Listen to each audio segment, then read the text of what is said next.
craziest thing about the war going on against the chopped man epidemic girl is that she's actually quite beautiful. Hello. She's actually quite beautiful. Actually, dare I say, more than conventionally attractive. Yeah, you're wrong, and let's get into this one. So for those who don't know, this girl made this video. This girl who looks like this.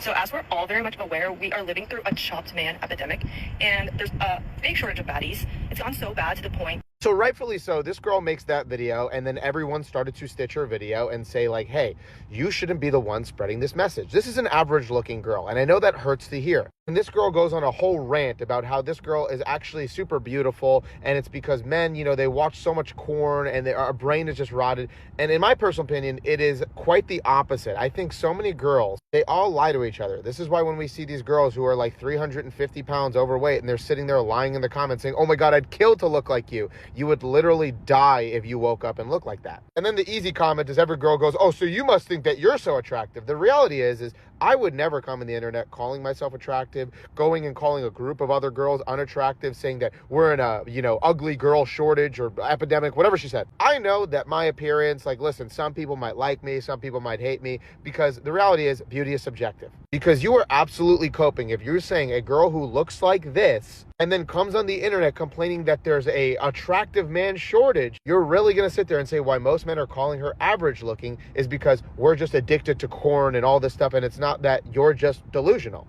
And these girls never can have a productive conversation because every single comment when they're angry is like, you guys are just proving her point. How are we proving her point? How are we able to properly disagree with her without you being, oh, then you're ugly. Then you're ugly. You're ugly too. Like, nobody could disagree because the only people that disagree, according to you, are ugly. Also, the reality is, no matter how many women want to come in there and be like, I find her pretty, the consumer dictates the price of something. I'm going to assume that this girl is straight, so she probably wants men. So a bunch of women sitting there claiming, I find her super beautiful, she's actually above average looking. It doesn't matter because you're not the consumer. Men are the consumer. So we dictate whether or not she's above average or she's attractive or whatever it is. Imagine there was a guy that you found physically repulsive. He bothers you in every way. He's got a horrible personality.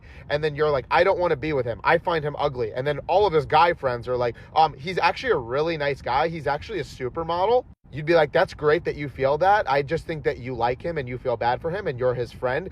That is what you guys are doing. This girl goes out of her way to film this TikTok, which, by the way, 90 other girls have made this TikTok with the same vocabulary. So she's just regurgitating what she hears other popular creators say because she doesn't have an actual opinion. And then you feel bad that she's getting hate when she came on the internet and started it first.